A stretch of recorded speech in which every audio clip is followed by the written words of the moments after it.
everyone. Welcome back to another episode of The Rise. I'm Bridget Howard, and joining me today is Cayleigh Griffin. Cayleigh, thanks so much for coming on The Rise today. Oh, thank you so much for having me, Bridget. I am excited to talk with you today. Well, we're going to jump right into things here, but we're going to go back a couple years for you. So you went to Providence College, graduated in 2014 with a major in humanities and a minor in film. Did you always know that broadcasting was what you wanted to pursue, or was that something that you kind of figured out in college?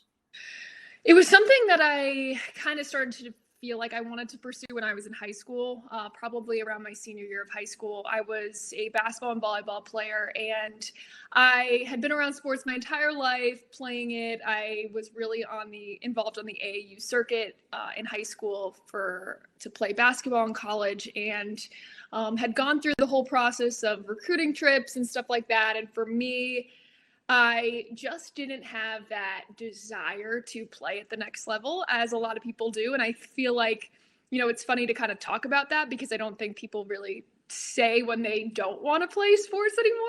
And for me, it was nothing that I didn't love basketball anymore. I just didn't want to control my college career and have it surrounded by basketball. So when I was a senior in high school, I started interning after my high school practices at our local newspaper.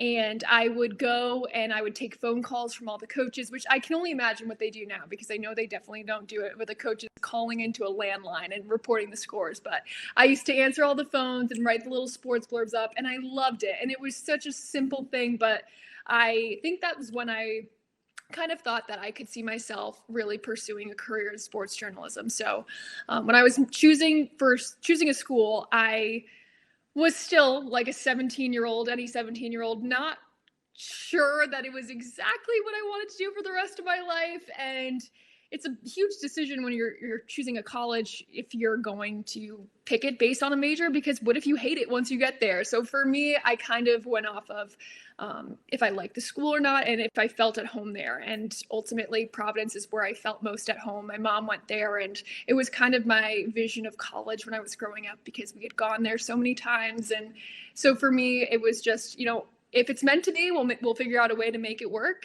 And so that's what I ended up doing. I went in undeclared. And about a year after I was in school, I still really had that urge that this is what I wanted to pursue and this is what I wanted to do. And then I really took it upon myself to research and see how students who were involved in any sort of journalism or production or what have you from Providence got into it. And so I really did a lot of exploration and a lot of researching, and I figured out that being a humanities major at Providence allowed me to kind of create my own major, which was really what I needed to do there, because they didn't have communications as a major at all. So I was able to study abroad and take communication courses with Boston University and have those count towards my major. And I had internships that count towards my major. And so I kind of focused more along the English route and really the writing route. And then we have a film minor at Providence. So that allowed me to, although I was studying film a lot, it also had video production classes that helped me kind of get my foot in the door. And like I always tell students, the internships is such a huge part of it too. And for me, when I was in college, I had a ton of internships. So the hands-on part of it really helped me, maybe more than anything than a degree, because I was able to really get my foot in the door through there. Outside of the classroom, you talk about internships. Was there anything like with the athletics program that you did that kind of helped kickstart your career? It's funny because I really didn't do anything with athletics at Providence when I was there, and it's changed so much, right? I think I don't want to take credit for anything, but I think that students have seen me now from Providence, being an alum that is somewhat recently graduated from the school now into the field. They've reached out to me and tried to get involved, and a lot more students have pushed their way and they've done a lot more there, which I'm so excited for. And it's so great to see. But when I was there, it really wasn't something that was going on. And so for me, I didn't really focus on the experience at the school, more looked outside of Providence. I had an internship at a morning show where I was doing everything for them, running scripts, running prompter, doing all the behind the scenes, actually shooting and stuff like that. So for me, I really got my experience outside of school. But I know a lot of students now have been able to push to get more hands-on experience while at Providence, which is really incredible. And I think it's great to see that the school is kind of broadening the scope of what students can do there. Well, I think that's a good point to make and like something to realize for like listeners, because there you don't have to have that specific major at a school to start getting your foot into the industry. Like you can go outside of the school. Like for me, I had, the local like or the school TV station that I did stuff with, but most of my experience came from the athletics side of things with K-State HD TV. So like at some schools, there are those opportunities, but at other schools, it's really about making your own. And I think that's something very important to highlight because it doesn't just come cut and dry most of the time. You got to go out there and be a go-getter. I think that's so important to point out because I think that especially in this industry, when people are looking as to how they can continue to move up in jobs in this field, you always kind of look at what other people have done. And I try to tell people to not do that at all because every single person has a different path. Not one person in this industry has done the exact same thing and gotten to the same exact level. Everyone has done it differently. And there's no set way to do it. But it is about your commitment to the job and to putting the time in, right? And so for you, it was working at school and working in the athletic department. And for me, it was taking internships and waking up at 6 a.m. in the morning to work on a morning show. So it's different commitments. But if you're dedicated and willing to put the time in, like the work is going to show and people are going to see it, but you just need to show that you're committed to it. And there's different ways to do that. Well, you mentioned internships, and on your resume, I noticed that you had a lot of experience in the industry being off camera, which is something that I also think is very important to highlight because a lot of times getting your foot in the door is the first step and it may not be in front of the camera. So why was it so important for you to get that experience off camera? And how do you think it's benefited you in your on-camera jobs since? I can't stress how important it is to have the behind the scenes experience, especially as you're making your way up in the industry, because the job I have right now is the first job that I've had that I've actually really not been required to edit at all. And still, it has benefited me to have that ability because sometimes we have to do social media posts. And if people are rushing around, I'm like, I can just do it. Like, give it to me. I'll cut it, package it up, and post it on social media. So it is such an important thing. And it's really what networks, what teams, what organizations want is someone that is well-rounded and can come in and kind of do everything. And for me, honestly, it was something that I was really interested in as well when I was kind of navigating myself and trying to figure out what I wanted to do. I really enjoyed the editing part of it and creating these packages and doing all this stuff. And it really is kind of how you can get your foot in the door by first maybe being that person that can be the digital content creator. And then once you're in, you can kind of showcase yourself and take on these on-camera roles. So for me, that's really how I kind of got my foot in the door, was starting with internships. That was a lot of the behind the scenes stuff. And it's, again, putting in work and getting your foot in the door by showing that you're committed and willing to do whatever it takes. And then my first job in the Big East, I was really there to just edit the content at first. And once I was there, they started to be like, hey, you want to do this? You want to be on camera a little bit here and there? And then it started to just open up. So I think it's so, so important because like I said, almost every role I've had, my primary role has really been a producer first. And that's what a lot of hiring managers are looking for, is someone that can come in and really do everything. And I try to stress that as much as possible because there's not a lot of traditional just on-air jobs anymore until you really take it up to the next level. You have to be a one-man band. And I think with the way the world is right now, especially during COVID, it's gone so much more digital, and it's a unique experience for people who want to get into the industry. Is you can really create your own content and get noticed that way. And so it's just so beneficial really for everybody to be able to have that editing experience as well. Well, you touched on it a little bit there, but after you graduated, you did start working for the Big East Conference. So what roles did you hold there, and how did that position come about? So I graduated, and I I think I had like 6 or 7 internships in college. Really felt like I had done basically everything I could have possibly done to get a job, any job, and I couldn't get a job. And so I started working part-time at NBC Sports in Stanford, and I'm from Stanford, so it was like perfect. I was living at home, and I was working crazy hours at like 4 a.m. and it was not ideal. But again, it was one of those get your foot in the door situations. NBC Sports, great. Like, I'm there. This is awesome.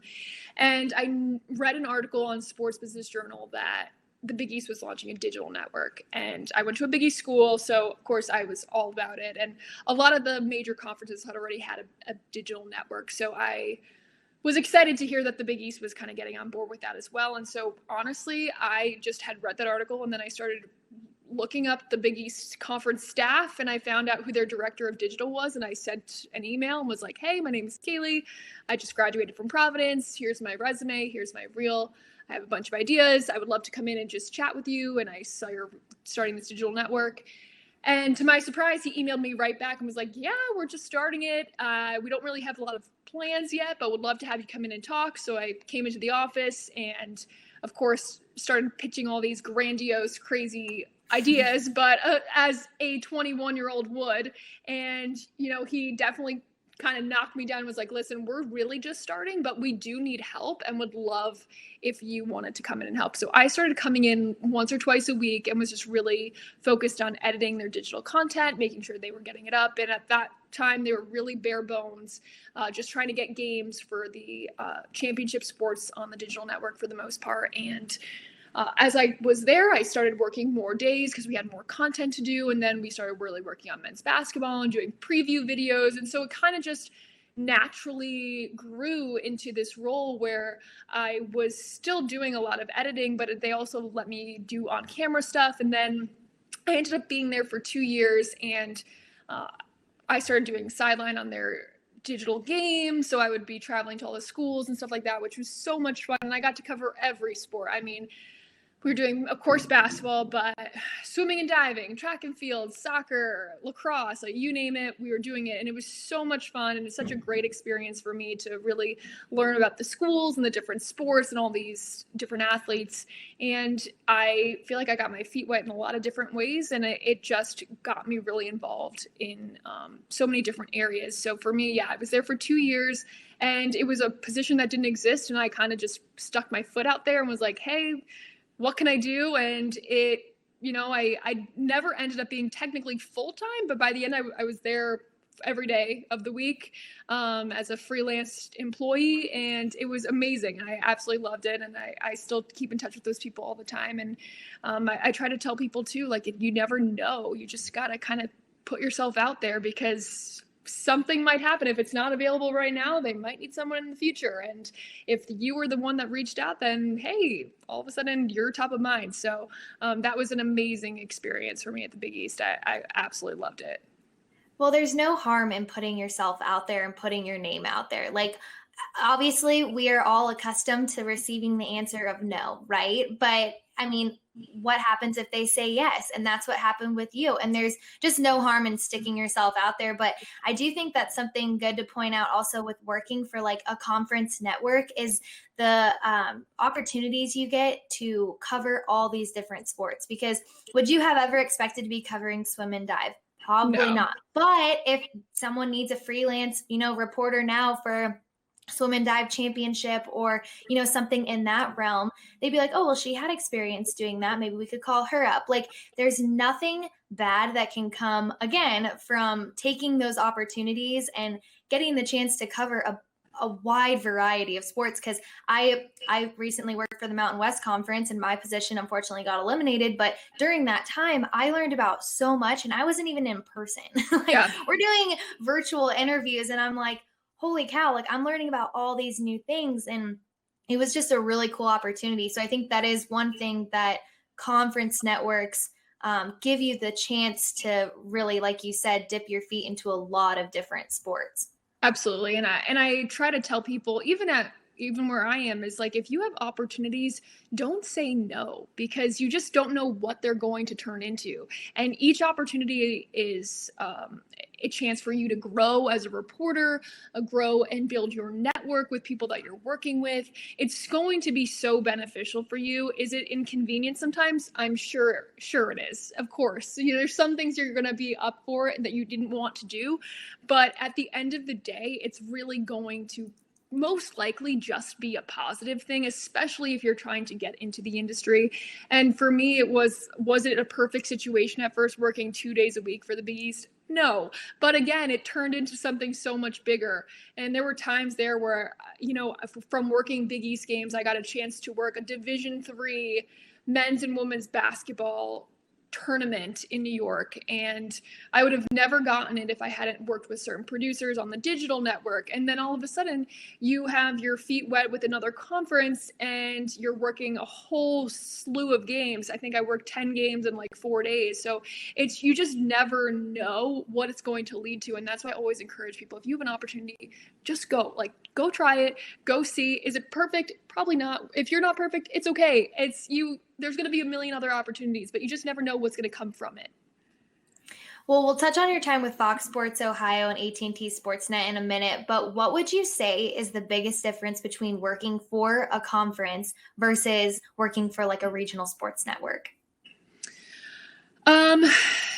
I think it's a lot different. Well, obviously now I'm with a television network specifically. Mm-hmm. So I work for the network, not the team here in Houston. So when I worked in San Antonio and Cleveland, I worked for the team. And in San Antonio, I worked for the team. In Cleveland, I split, which was complicated. But now I work just for the network. And obviously my bond with the Rockets is really strong because I work so closely with them.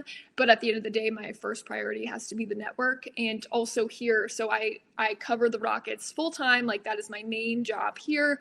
But I also am I'm a fill-in reporter and anchor for the Astros baseball coverage. So it puts me on two different roles.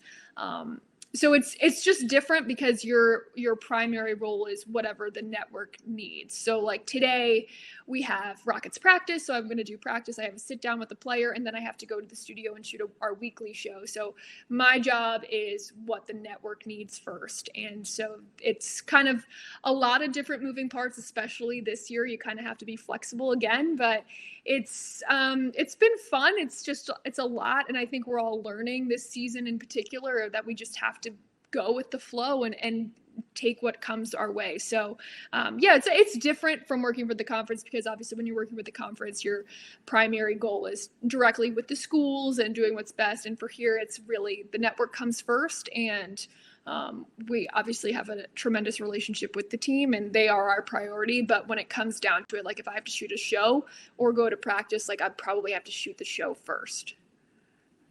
Well, you made the jump to the NBA and became a reporter for the San Antonio Spurs in 2016. But along with that reporter role, you had a lot of other opportunities within that role as well. So what did you learn from your time there that stuck with you in the jobs you've had since?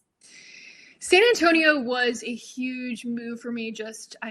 From the first moving part, I grew up in Connecticut, went to school in Rhode Island. I studied abroad in Australia, but other than that, I've been in the Northeast my whole life. So when I got this opportunity, and I had gone through the interview process for about 3 months, and I was pretty shocked when I got the job. I was relatively young, about to turn 24. So I was pretty surprised that I got it, but I was so excited. And I had to pack up and move all of my things to San Antonio, Texas in 2 weeks. And so that was a huge adjustment for me, just moving across the country and really, knowing not a soul down there. But it was a great learning experience. I think it helped me grow up in a lot of ways. I think especially there, like we talked about before, I was a producer first, and I really embraced that role while I was there. I was one of the people that was really in charge of creating the content for the team. And the Spurs are a unique organization in terms of their basketball excellence. And when I first got there, there was definitely a divide between the business and the basketball side.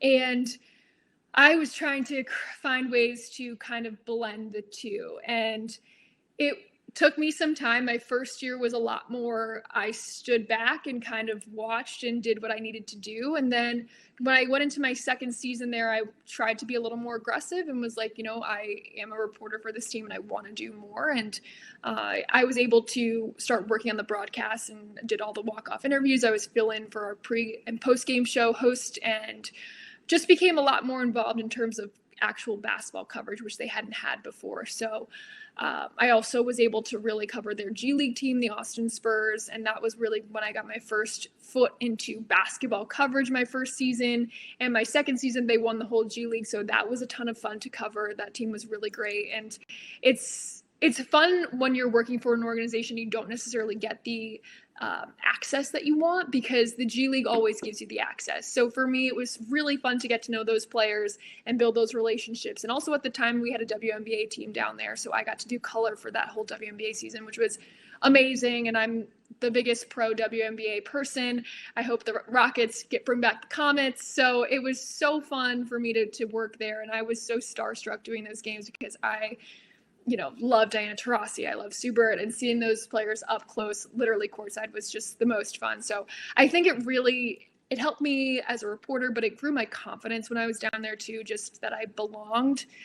So it was a good experience for me. I learned a lot. And I think with each stop, you again build relationships and you start to get to know people not only within the organization, but around the NBA. And it's helped me tremendously as I've continued on in the NBA. Well, you're one of the first women on this podcast who does color or has had experience being a color analyst. So how did you get involved with that? Because I know that it's so much different than doing digital and being a sideline reporter. So actually, unbelievably, the first real on-air experience I had was doing color for high school volleyball. And it was when I was a junior in college. I was had a very generic reel, as someone in college does. And a producer doing local sports in my area reached out to me kind of on a whim. It was just so random. And he was like, we need somebody to do high school volleyball. Could you do it? And I didn't even know how to respond, but I was like, okay, sure. No clue what I was doing. And it's so funny now because the guy I worked with is now the radio voice for the New York Knicks. So we see each other on the road, and it's just so funny to think of going back to that and what a disaster I was on air. But when we see each other, it's so funny that we talk about it.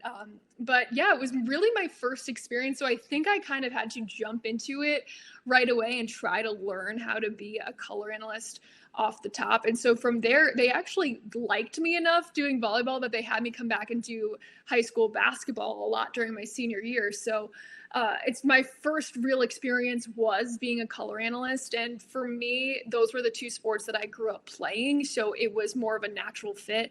And I enjoy doing color for basketball in particular because I feel like I'm just having more of a conversation with the play-by-play.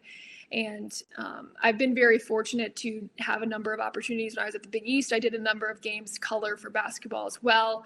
And then, of course, the WNBA season I did. When I was in Cleveland, I got to do some G League games as a color analyst. And here we're working on it, but I did get to do a half of an NBA game doing color. So it's been a really enjoyable experience for me. And I think we're seeing now more in the industry, more women actually having the opportunity to do the analyst role. And especially in the NBA, there's been a lot of those opportunities. Sarah Kustok is the first full-time woman on a regional broadcast who does color. Obviously, Doris Burke is the queen, and she is one of the best. So we're seeing it a lot more, and I love that it's being more normalized to see women actually calling these games. Since 2015, you've also been like a freelance host, reporter, analyst, color analyst, kind of like we're talking about. But how were you able to dip your feet into that? Because I know that's where a lot of unique opportunities come from, is freelancing. So that really started when I was working at the Big East. It was more because I wasn't full-time there that I kind of just was relying on producers that I had met, and that's when I kind of got in connection with other producers. And so I had a chance to work a number of championship games with the Big East, and that was included lacrosse and women's basketball and what have you. So that kind of got my feet wet into that industry. And I think it somewhat comes naturally with just the experiences that you have. Is you meet people, and if you do a good job, they think of you when they need talent for something like that. So for me, it's been more about those opportunities, kind of just what I was able to do working through the Big East or what have you. And then those opportunities have kind of popped up since then. So yeah. As a young reporter in this industry, it can be very overwhelming to search for jobs and look for those different opportunities. So I wanted to ask you, did you have an agent that helped you find these jobs, or were you out doing it all on your own? So I did not have an agent when I got the San Antonio job. That was just me kind of digging and clawing my way around. And when I saw it was up, I just started reaching out to people I knew, any connections that I had that might help me. And so Doris was one who reached out for me. I know someone at the NBA very well, and he helped me. And then our associate commissioner of men's basketball at the Big East reached out too. So again, connections that you kind of make through your job experiences can help you get your next position. And so that's really what led me to getting my resume in front of the right people in San Antonio. And then it was kind of on me to sell it. When I was in San Antonio, my second year, I signed with an agent. And since then, but I ended up actually getting the Cleveland job on my own. So that was, again, like another opportunity that I got. And then Houston, I did use my agent help me, kind of navigate those steps. It happened really quickly. So the agent thing is interesting. I sometimes wish I didn't have an agent as early as I did. And mind you, it was still already 4 years into the industry when I got it. But I don't think that I always try to tell young women that don't rush into the agent thing. You don't need it right away. Like, you can definitely find opportunities and get them. And especially if you're looking to get into a conference or even a team from a digital standpoint, like they're not looking to work with agents. Like, they want to hire you. And I think there are a lot of ways that you can do it. So I think when you get a little bit more into the industry and you're really looking for like a regional network job or a national job, that's when an agent kind of comes into play. But I think when you're starting out, you can do it on your own. You really can. And trust me, you're going to want to save your money too, because you don't want to pay the agent fee. Well, that's what the advice I was always given was, like, go as far as you can without an agent, because you don't want to have to give up that money. You don't, like, if you can figure it out on your own. Like, I know Haley Lewis last season talked, she was like, ask yourself, have you done all that you can? And if you can say confidently, yes, I have, then reach out and try and find an agent. But if you are still like, oh, I didn't look at this, like if there's still questions, then keep trying, because you can, like you said, like, you got 2 huge opportunities by doing it yourself. And so right.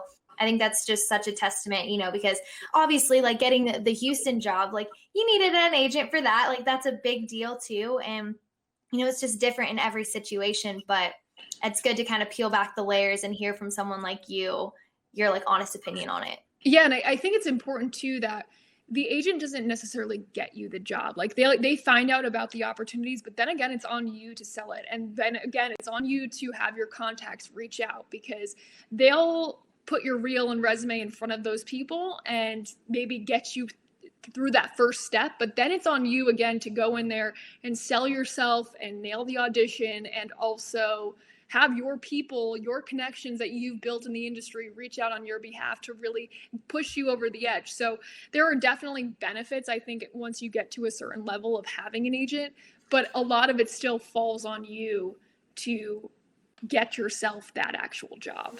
Let's take a moment to talk about Sage, our sponsor for season 2 of The Rise. For many of us who are on air, finding pieces that are both stylish and affordable are sometimes hard to come by. This season, The Rise is sponsored by Sage, an online boutique that is dedicated to helping women find looks that help you accomplish your life goals while feeling confident and looking great. Use the code THERISE20 for 20% off your next purchase at shopsage.com, and make sure to follow @ShopSage on Instagram for updates on new arrivals and more. Well, you were with the Cavs and Fox Sports Ohio, like we kind of talked about earlier, for just a year, but you had, again, a lot of opportunities with them. So, what do you think are the benefits of working for a regional sports network? I know you kind of said you split the time, half with the team, half with the network, but what would you say are the benefits of working for a regional sports network? Right now, especially with the way the industry is, regional sports networks are kind of the consistent network at the moment because you're always going to have those broadcast rights when it comes to you need to have all the baseball games and you need to have all the basketball games on the air somewhere, and national networks are not going to be able to air all those. So there's a level of consistency with the regionals. I also think that you build a unique bond with the teams that you're working with. And for me, it's same with if you're working for a team, but also when I've had these opportunities, I have been the primary reporter that they go to, so they get to know me really well and get comfortable with me. And it's so important to be able to do your job well, to have those relationships and for them to trust you and be able to, know when they're talking to you that you're not going to put them in an awkward position, and you want to make them look good, because ultimately that's your job, is you want to make those guys look good. So it's a cool experience. I think it's a unique opportunity, and I've really enjoyed it because I think you get to know these players on a different level than you would if you were a national reporter or something like that, or even local news, because you're not so specific to a team. And for me, with the Rockets, with the Cavs, I got to uniquely get to know these players on a different level, which I think has really helped me in my positions. I think it just totally elevates your reporting in so many ways when you are so ingrained with the team. But I wanted to ask because, now you're with the Rockets, and with this year and everything with COVID, you talk about how important those relationships are. How difficult has it been kind of like being able to create and foster those relationships when you're doing everything pretty much virtual? It's nearly impossible, if I'm being quite honest. And I think most of the NBA teams have not undergone the amount of change that the Rockets have gone through this season. So I'm in a uniquely difficult position this year that maybe the Brooklyn Nets have gone through. But other than that, we are the lone team that has really, we have one player left on the roster that was on the team last year. So I have not met any of these guys in person. I have an entirely new coaching staff that I have never met before. It's a very challenging position to be in this season because we don't have the access. We're not traveling with the team. I'm not doing anything in person. All of my interviews are via Zoom. We just don't have the access that we normally get to. And usually for like last year, I'm on the plane. These guys get to see me all around. It naturally comes from just seeing me on the bus with them and on the plane with them and just being there. They're like, okay, this is Cayleigh's cool. She's got our back. She's with us. She's part of it. She's getting on the plane with us. She's arriving at the hotel at 4 a.m. with us. Like, she's on this grind with us, and they don't have that this year. So it's a very different situation. I don't have the relationships this season that I did in the past. And it's really made my job very challenging, especially because we are not a good basketball team this year either. So fortunately for me this year, I've been able to take on the role of our pre and post game host as well. So I've been doing a lot more hosting, which has really helped me. And it's like a small glimmer of positivity in this season for us, is for me to be able to take on another role and learn and grow as a host, which I haven't really had a tremendous opportunity to do before. I started doing it in the restart when the team was in the bubble, and now I've been doing it this season. So when my reporting role has kind of lessened this season, just from truly a lack of access and just being on the same media availability as every other media member, I've taken on a hosting role, which has helped me a lot. So it's been a unique year, a dynamic year. We're all kind of learning and growing in it. Hopefully next season looks a lot more normal.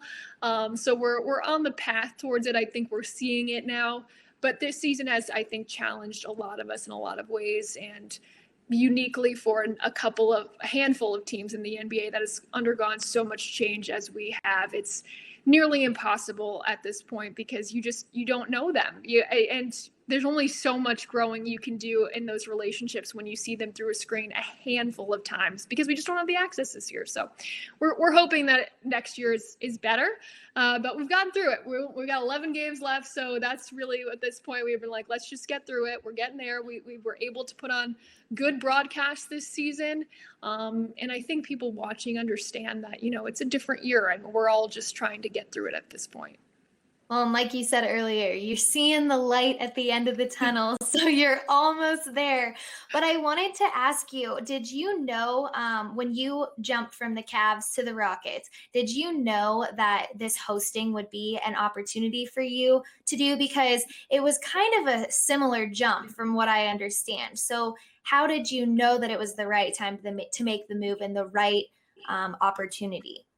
So when I was in Cleveland, I was kind of like a secondary person. So I had interviewed for the reporter role there, and when I was kind of got into the audition process late, they kind of had an idea of who they were going to hire already. Angel Gray, who's there, she's one of my very best friends. We built such a great relationship when we were in Cleveland, but I was hired kind of as a secondary role and more of a digital reporter. And so I did some pregame stuff, but not a ton. It was just a role that they kind of created for me, which I felt very special that they were able to do that for me. But it was something that, there wasn't a lot of growth for me there. We didn't really see the projection for it a ton. And so when the Rockets opportunity came and knowing I would be the primary reporter, that's something that I've wanted for a long time. And I've really wanted to travel with the team full time and have that opportunity. So for me, it really was a no-brainer when it opened that I wanted to be up for the job.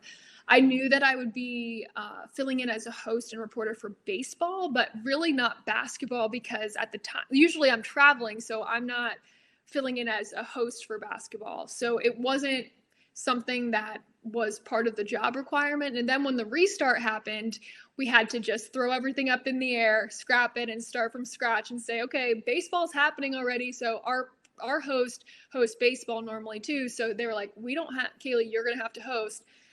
And so for me, I was like, all right, let's do it. We got to figure it out. And of course I was nervous as all heck and just trying to get comfortable with it. And now this season, we've just had to deal with a lot. There's been a couple COVID scares and stuff like that. So we're all kind of all hands on deck. If something happens, you got to just adjust. And that's kind of what happened. A couple weeks ago, I got my second shot and I got really sick for a day and I couldn't host. So then our baseball host hosted baseball and a reporter for baseball hosted baseball. And so we just all had to adjust. And that's kind of what this year has been. So I wasn't expecting to be hosting basketball as much as I have been. And this year I basically hosted it the whole entire season, but it's been a great learning experience for me. And kind of as this industry goes, you have to be ready and open to adjust and be comfortable with the uncomfortable, because you never know what's going to happen. And that's kind of what this year has been. So I think we're all learning on the fly, and it's been beneficial, I think, for all of us.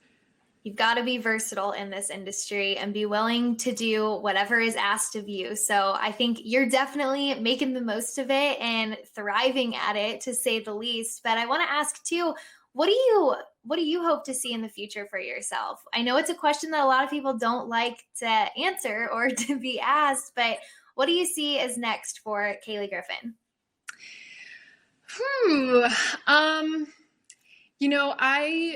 I just want to see some normalcy again. I think we all do. So for me, I'm anxious to hopefully have full fans in the stands next year, have the access that I used to have.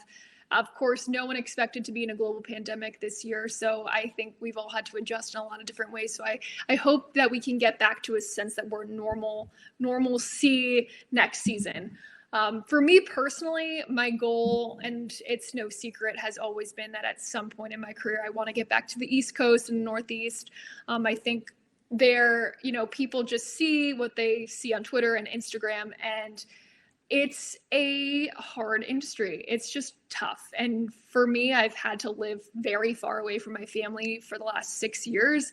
And I miss my family and my friends a ton. And of course, in the basketball season too, you're giving up all of the major holidays. No Thanksgiving, no Christmas, no Easter. Like you don't have any of that time. So my goal in my life in this career is to get back to the East Coast and get closer to my family.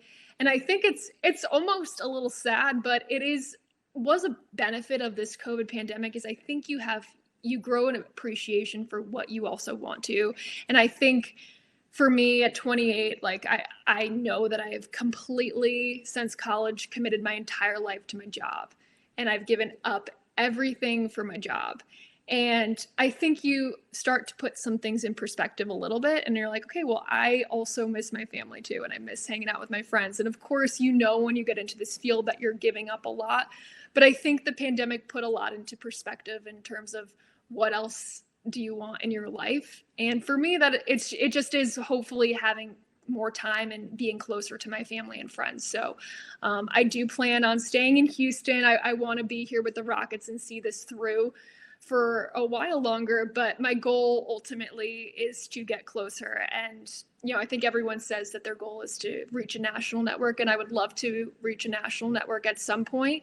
But I just want to take it, each day and see what it comes. And I think that's how you have to kind of approach this industry, is because you never know what's going to happen. There could be an amazing opportunity show up tomorrow, or it may happen in 3 years. You just don't know.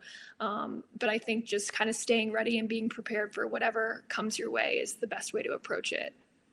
It's definitely an industry where you have to have a lot of independence. And like, I can speak for myself. Like when I was in Colorado, I wasn't around family, wasn't around friends. I moved there a month before COVID happened. And I was like, I don't know anyone here besides the people that I worked with. And it's so difficult. And for young broadcasters wanting to get into this industry, that is something to note. Like, you got to make a lot of sacrifices in this industry, and a lot of times they will pay off. Like in your spot, like you are away from your family, but you are absolutely thriving and killing it in your position. And so it's just one of those things. And I agree, like the pandemic definitely put a lot of things into perspective for a lot of people. And sometimes you just got to sit back and be like, okay, what are my priorities here? And wherever those lead you, they lead you. And so I think that is something important to point out. Absolutely. And I think I don't want to steer anyone away, because I think for you to find success, and I'm not saying you have to move across the country or whatever, but you have to be open to moving. And that's just something that comes with the nature of this industry, is the opportunity is most likely not going to fall in your backyard, and you have to be willing to move. And I am full for that. Like it's just the nature of this business. But I think as you go along and you've committed a lot of time to the industry, there's a point where you kind of just want to go home. But I also want to stress that it's just not an easy process, right? And again, people see what they see on Instagram and they think everything is perfect, and everything is not perfect. Everyone has struggles in their own positions. Like I have days where I am lonely or upset, or things aren't going right, and I feel upset about what just happened. It's never perfect, but no one is going to post that on social media. So no one really takes that into consideration. And I try to tell people that, or tell young broadcasters that you're going to have bad days. And maybe sometimes you're going to have more bad days than good days, just because it gets lonely. And sometimes the job isn't perfect. When I was in San Antonio after my second year, my job was cut too. And I had to move home for 6 months, and I didn't know what to do. And I was really upset and just in a low place, and I couldn't find a job. And I think that it's really important for young broadcasters to understand that it's not going to be perfect. And there's certainly going to be bumps along the road, but it's all about your mindset and how you approach it, and knowing that things are going to get better. They might not be perfect right away, but if you're dedicated to your craft and putting in the time, then it will get better. But I also just want everyone to know that, like, I love my job, but some days I'm sad, right? Like I live in Texas. I haven't seen my family since the beginning of November. It's tough. It's been a tough year for everybody. So I think it's just understanding that what you see on social media isn't always a reflection of what things are in reality. I can't stress that enough. I think we've talked about social media more this season in the first 3 episodes already than we did all of last season. And it's funny that you say that because I have my goals written out all next to me here for each month. And my quote of the month for March was, "Stop trying to keep up with everyone you see online and run your own race." And because there were so many times where I would see someone get a new opportunity and I'm like, let's go. Like, that's awesome for that person. And then it sinks in and I'm like, well, why am I not finding these opportunities? And it's not that I'm not excited for other people because they absolutely deserve it, but it's just social media creates this, it totally amplifies that comparison. And it's just something that you have to like talk yourself out of. And I've like written a phrase where every time I see something like that, I say it out loud to myself. I'm like, you're on your own path.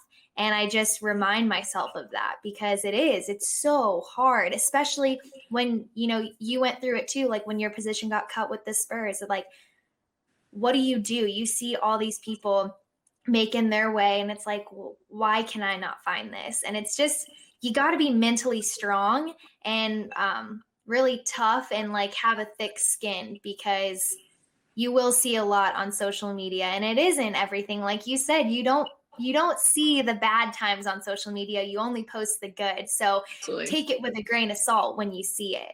Totally. I can't, there's been a number of women in my position this season with different teams that have had their jobs cut because the regional networks that they work for are not using reporters anymore. And I can't even imagine because that could have easily been me. And so I know how it feels and I know what they're feeling. And especially with the way the industry is right now, it's just so challenging because there are so few opportunities. We're getting back to normalcy. I feel like there are more positions coming about. So that's a good thing, but it's been a really tough year for everyone. And I try to tell people to take a step back too when you're feeling like that and think about everything you have accomplished. Because I think we're so quick to think of the next step and where we're going next. And we don't always appreciate what we've been able to accomplish before it. And I am like everyone else have done it many times where I'm like, what the heck? Why did this person get this? And why can't I get this? But then I'm like, okay, but like think about everything you've done already. And you need to put things into perspective and you cannot compare your journey again, like we've said, to anyone else's because you don't know what they've gone through. And we all have our own different story. I mean, when I lost my job in San Antonio, I really didn't tell anybody because I just wanted to keep it quiet and figure it out myself. And when I got the Cleveland job, a reporter for the local San Antonio newspaper wrote a story that I left the Spurs the day before the season started because that's when the Cavs put the release out. So obviously she had done zero research because if she had talked to anybody, they would have been like, she hasn't been with the organization since May. But it took everything inside of me to not reply to that. But that's an example of people, I didn't post that I lost my job in San Antonio. So people maybe thought I was still there. Regardless, they don't know your journey and you can't base it off social media because I was unemployed for 6 months and I just chose not to tell people about it. So I think you have to take everything with a grain of salt because you just don't know what people's situations are, right? So everyone approaches it differently, but like we've said, it's your own journey, it's your own path. Everything happens for a reason and it's going to work out for a specific reason. Well, mic drop on that. That's a great way to round things out. But let's finish with our last segment called Quick Hits. It's just a couple questions to get to know the real Cayleigh Griffin, maybe things we don't see on social media. How does that sound? All right, let's do it. All right, first question for you. What is your favorite book? Ooh, I don't know if I have a favorite book specifically. I was a Harry Potter nerd. Love them. I actually have a pile of books over here. Ruth Ware books are like my new favorite, all the mystery kind of Gone Girl-esque, those kind of books. Ooh. So that's what was on my iPad yesterday. I need another one. So if anyone has any recommendations, I'm on that kind of Ruth Ware tear right now. I've got a list of thrillers I will be sure to send you. Please pass I'm on a along. reading kick. Where the Crawdads Sing might be one of the best books I've ever read. So Okay. I'll have to try it I'll out. send it to you. Yes. We'll get in touch. Second question for you. What is your go-to game day snack? Okay. Well, I usually eat a BLT before I go to work. And I've been on a smoothie kick recently. I can't eat anything crazy before a game. I'm so afraid that my stomach is going to hurt right when I go on air. So I try to eat like a light sandwich and maybe a smoothie before the game. But other than that, we go into these media rooms and they have like pizza and all this heavy food. I'm like, I can't, no. So I try to The keep media it light. rooms are the best and the worst because there's like some of the best food in there and you're like, I just can't refrain. Like I remember one summer I interned for a baseball team and I was like eating hot dogs like every day. Granted, hot dogs are like one of my favorite food, but I'm like, oh, this cannot be good. Yeah. Trust me, I know that all too well. It's one of those things where you walk in and you're like, okay, let's investigate this. And when you're in a media room every other night, you're like, all right, I gotta get salad tonight. It's gonna be a salad night, and that's it. Third question for you. Where is your favorite place to shop for on-air clothes? My favorite store in the entire world is Zara. I could literally buy the entire store, although some stuff recently, I haven't been to the shopping that much during the pandemic. I don't know if there's a lot of crop tops recently. They gotta bring back some more of the work appropriate outfits, but Zara is my favorite. I'm also a Rent the Runway person now, which I think a lot of people are doing. It's just so convenient and so helpful when you have a game every day or every other day. It is very convenient. I have been a Rent the Runway advocate since I was in college. I was a rep for the company, and it is one of the best things. I suggest it to anyone. This jacket is one of my Rent the Runway jackets, actually. There you go. What is your go-to hype song on a game day? My go-to hype song is The Mac, which, why am I blanking it? It's not The Return of the Mac. It is by Nevada. I listen to that song driving into work every single game day. I don't know why, but that is the song that I listen to. Gets your mind right. Absolutely. Last question for you. What has been your biggest pinch me interview? Ooh, probably my first game last year.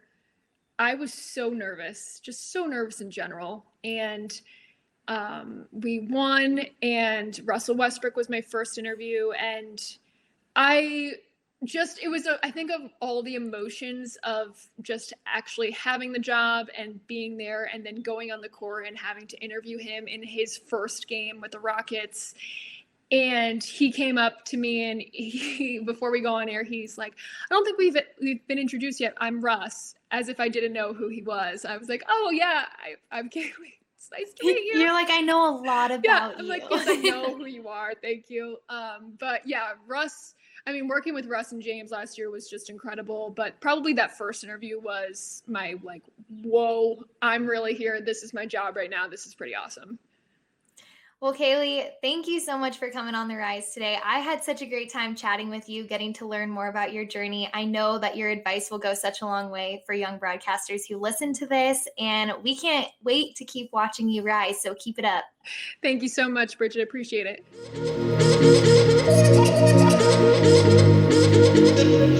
it.